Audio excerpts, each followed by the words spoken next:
โอ้ยบักสุโอ้โอ้ยเวทฟ้าฟ้าวน้ำหอมโอ้ยดูนึกออกดอกแท้โอ้ยไม่นับยกหลอกแท้ดีโอ้สมัยใหญ่เอาหาโอ้เห็นแล้วอยากตายคือชีวิตเราไปข้างเห็ดน้ำหนักแล้วสักการทีหูบอกว่าไอ้นั้นมาคนเดียวหูบอกว่าไอ้แพ้ความเขาจังสี่แต่ดีเฮ้เฮ้เฮ้เฮ้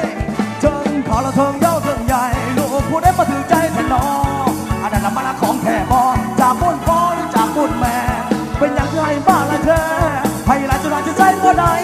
บอกมันจะเป็นไอ้เลือดใจจนเก็บไปฝันคิดฮอดเจ้าในกอดในหอมในดอมดมในชื่นในจมดอมเจ้าในหอดโอ้ยก็จริงๆก็เป็นสิ่งทุกอย่างเนี่ยถอดเก็บยางในน้ำท่วมโดยก่อนมาก่อนไม่ค่อยกินกับเจ้าก็ไม่ใช่เอาเขาขึ้นเล่าไปหาแนวมาเบาทำแม่เฮ้ยเฮ้ยเฮ้ยเฮ้ยเฮ้ยเฮ้ยว้าวมาละไปตาสะอ่อนเนาะมีแต่อ่อนตอน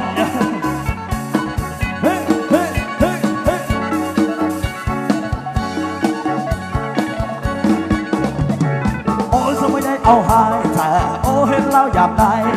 คือสิเป็นตาไปข้างเห็ดนั้นนั่นยังไงกันทีหูบอกว่าไอ้นั้นมักคนดีหูบอกว่าไอ้แพ้ความขาวจังสีแต่ดีมันเทิงขาวแล้วเทิงเย้าเทิงใหญ่ลูกผู้ได้มาถึงใจแทนน้องอันนั้นเป็นของแท้บอจากบุญพ่อหรือจากบุญแม่ไม่อยากไล่มาไล่แท้ให้หลายจอจะใส่บ่ได้บอกมาจะไปกับไอ้เลือดใจมันเก็บไปฝันคิดฮอดเจ้าได้ก่อนได้หอมได้ดมได้ชื่นชอบได้ดมเจ้าได้หอดโอ้ยก็จริงๆต้องเป็นสิ่งทุกอย่างถอดเกือบยางในน้ำท่วมน้อยได้ก่อนพอแล้วก็ยิงกับเจ้ามือเนี่ยจะเอาเขาขึ้นเล่าไปหาแนวมาเบาทำแม่เฮ้ยโอ้ยก็บักแตกบักสุโอ้โอ้เนี่ยเขาเป็นมะพร้าวน้ำหอมขอเสียงคนหน้าตาดีนะเด้อสุดยอดเลยครับโอเคสักน้อยขึ้นมาจวดอีกเด้ออาจารย์เด้อเอาเจ้าหน้าที่ขึ้นมาอีกเด้อพี่น้องนะ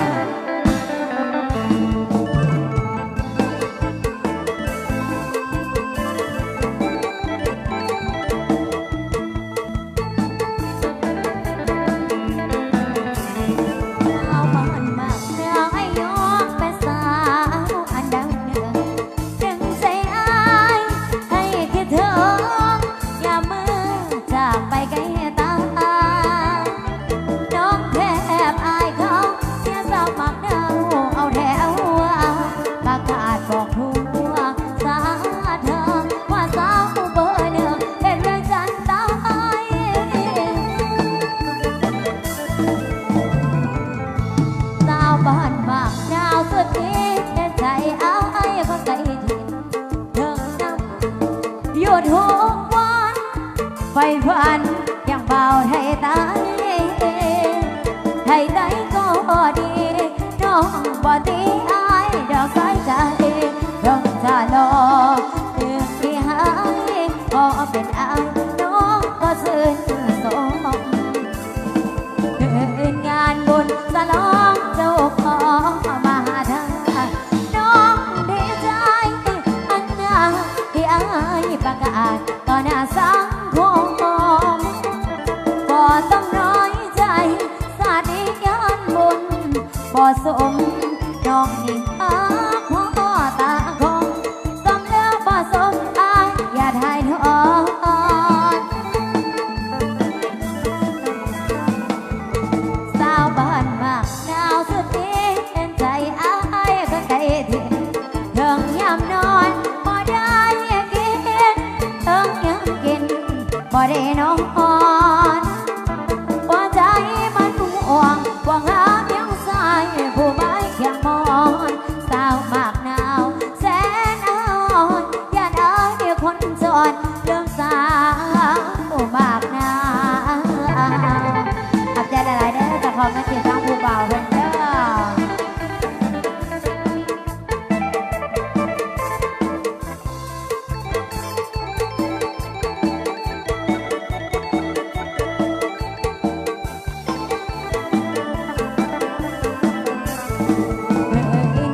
บุญสลองเจ้าพ่อมาหาเธอน้องดีใจสัญญาที่อายประกาศต่อหน้าสังคมบ่ต้องน้อยใจสาดนี้ยานบุญบ่สมน้องกินอาพ่อตาคมสมเลือมาสมอายอย่าทายทอดสาวบ้านมากหนาวสุดที่เห็นใจอายคนไกลถิ่นเถิงยามนอนบ่ได้กินเถิงยามกินบ่ได้นอนหัวใจมันหล่นหนหายังสายผู้ไม้แค่มอนสาวมากหนาวแสนอ่อนอย่านายคนจอดลืมสาวมากหนาว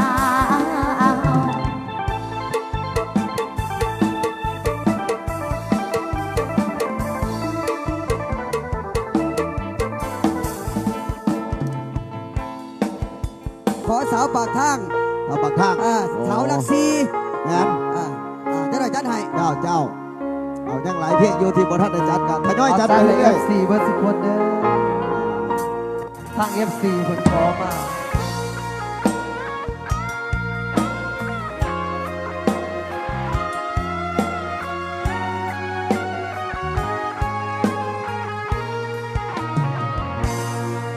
ตั้งแต่เมื่อเฮาอยู่ด้วยกันน้องสำคัญกับอายกว่าไผสัญญากันไว้พร้อมเมื่อใดเฮาสิจัดงานแต่งอายหักเจ้าหักแห้งแพงลาอายยอมตายแทนได้ดีลาบ่เชื่อเลยว่าเฮาสิมากันก่อนแต่ง บอกได้บ่เหตุผลของเจ้าหากสองเฮามันยังขาดบ่ได้สิอยู่กับอายน้องเดินยานอายพาไปกินข้าวจีอยู่กันบ้าเกือบปีอายบอกเคยเข้าใจเจ้าวันผิดวันเศร้าเจ้าอยากไปใส่อายต้องใจทุกเทื่อ บ่ดีบ่ไหนคือจังทำให้กันขาดแท้นอหรือเจ้าลิ้นบ่พอยังอยากเป็นโสดบ่พอมีคู่กายเจ้าอยู่กับอายใจอยู่กับไผอายยังบ่ฮู้บอกมาเบิ่งดูสิสานต่อเลยว่าพอสำนี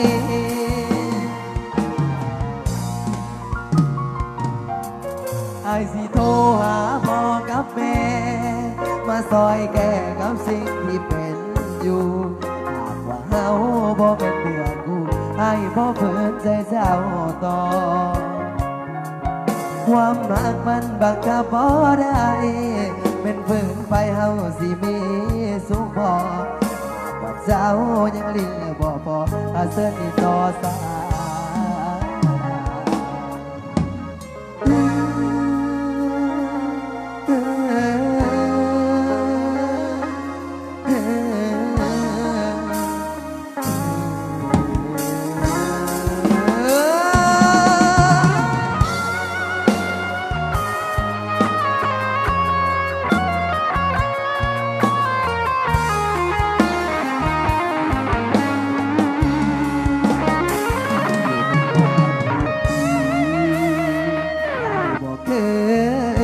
ใจ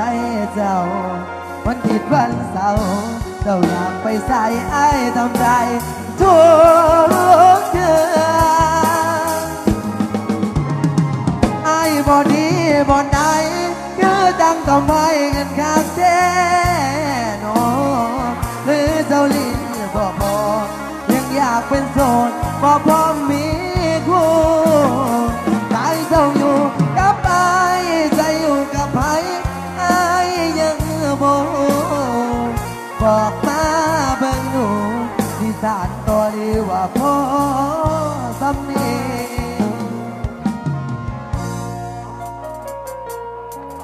ไอ้สิโทรหาพ่อกับแม่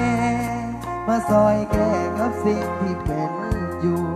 หากว่าเฮาบ่เป็นเนื้อกูไอ้บ่ฝืนใจเจ้าต่อความมากมันบังคับบ่ได้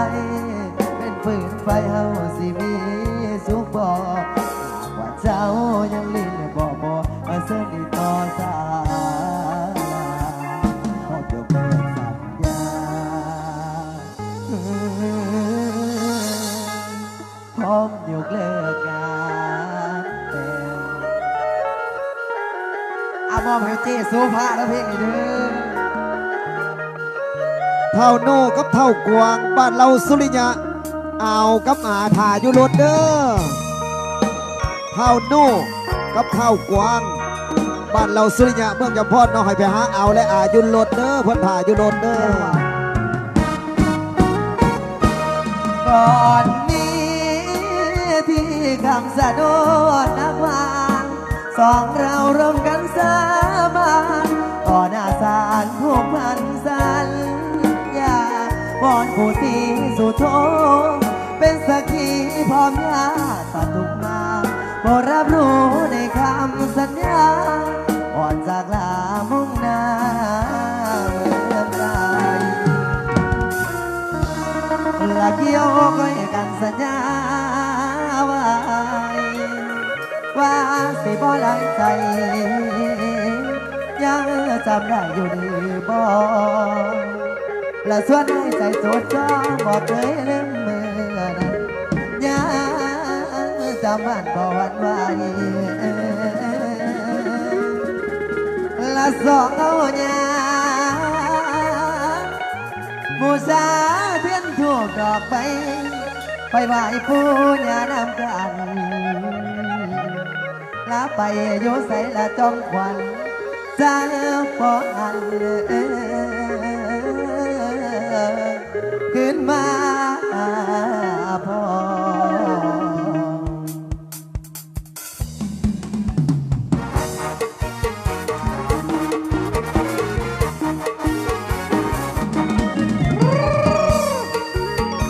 เฮ็ดแหล่เฮ็ดป่าต้องไปยกหน้าเวทีโสภาราวัน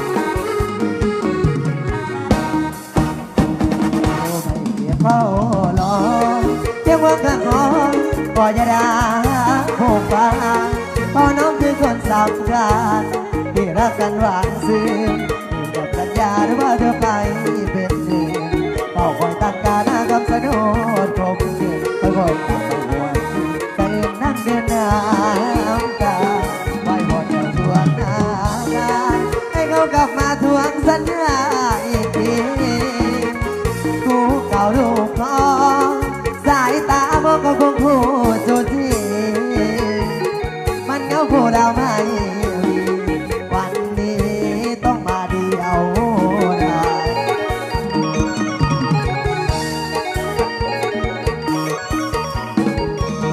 ใจ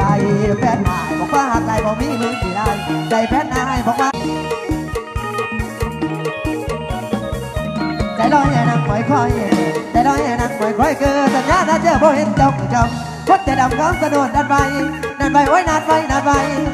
จ่อยสามพ่อมาทางเราอยู่คำสะดุดดันทีใจคนหนึ่งคิดถึงเธอเอานี่มันเหงาเต็มที่อยู่ทางอ่านผู้คอยน้อง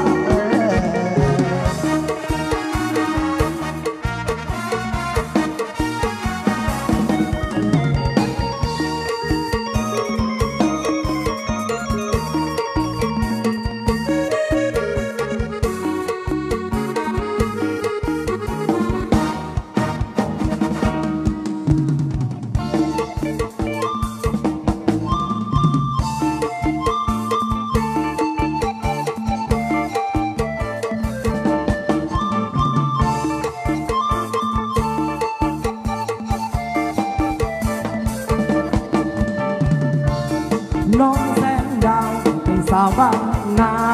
นี่แม่มาเข้ามาหาลักสีเสียงแววแววออกข่าวสถานีสาวลักสีมีสื่อแสงดาวพ่อแม่คนฝ่ายน้องบ่มีผู้ดีว่าเจ้านี่ น้ำบาหัวใจอายมันปวดจางจางมีน้ำบางขาวขาวก็บอกเองป่านนี้เนาะจึงมาพอมาจวบจึงมาจวบสาวขี้ขานนอนเล่นอยู่บ้านนาเคยจึงจามเอ็น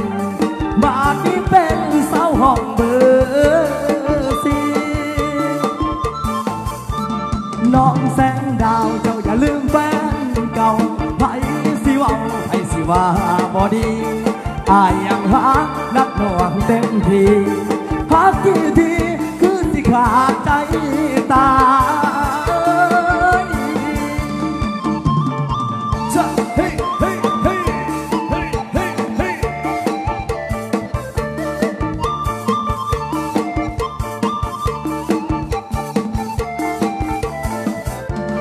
ป่านนี้น้องจึงมาพอมาจวบจึงมาจวบสาวขี้ขานนอนเล่นอยู่บางนาเคยกินจามเอ็นบาดนี้เป็นสาวห้องเบอร์สี่น้องแสงดาวเจ้าอย่าลืมแฟนเก่าไผสิเว้าไผสิมาพอดีอายยังหารักหนุ่มเต็มที่พักที่ทีคือสิขาดใจตาย สงสัยยาดองออกฤทธิ์แล้วเด้อพอสกก็ได้พอสกกินยาดองของขึ้นแล้วบาดนี้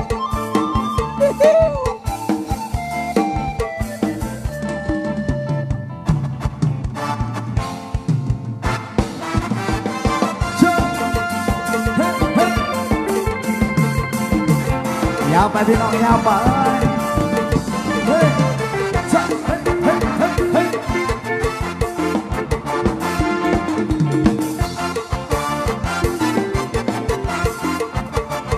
มาทำไมให้อายบ้านนาและนวลน้องได้ต้องกลับคืนมา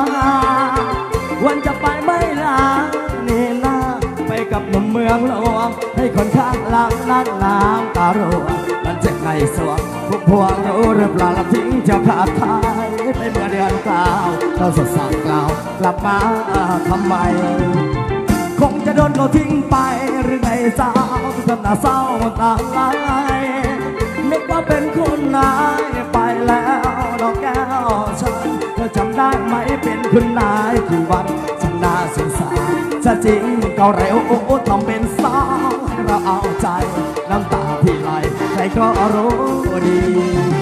ไปหาคนหน้าดีกว่าคนสวยถ้าคนร่ำรวยก็อาจจะมีพี่นี้ไม่มีความหมายขึ้นอยู่ไปจะเป็นของพี่ขอบใจสุดซึ้งพี่คิดถึงพี่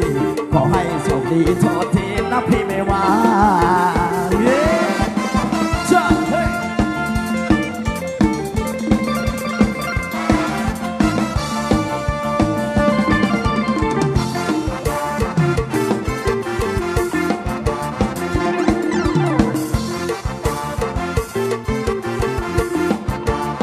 มาทำไมให้อายบ้านนาแล้วนวลน้องได้ต้องกลับคืนมาวันจะไปไม่ลาเนียนมาไปกับหนุ่มเมืองหลวงให้คนข้างหลังนั่งน้ำตาร่วงมันเจ็บในสวงพุ่มพวงรู้หรือเปล่าละทิ้งเจ้าขาดทายไปเมื่อเดือนเก้าจังสุดสัตว์เปล่ากลับมาทำไมคงจะโดนเขาทิ้งไปหรือไงเจ้าที่ทำละเศร้ามึงอะไรนึกว่าเป็นคนนายไปแล้วน้องแก้วฉันแล้วจำได้ไหมเป็นคุณนายกี่วันช่างน่าสงสารจะจริงก็เร็วโอ้ทำเป็นสาวให้เราเอาใจน้ำตาที่ไหลใครก็รู้ดีไปหาที่หน้าดีกว่าคนสวยถ้าคนร่ำรวยก็อาจจะมีที่นี่ไม่มีความหมายขึ้นอยู่ไปจะเป็นของปีขอบใจฉันซึ้งที่คิดถึงพี่ขอให้โชคดีโทษทีนับพี่ไม่ว่า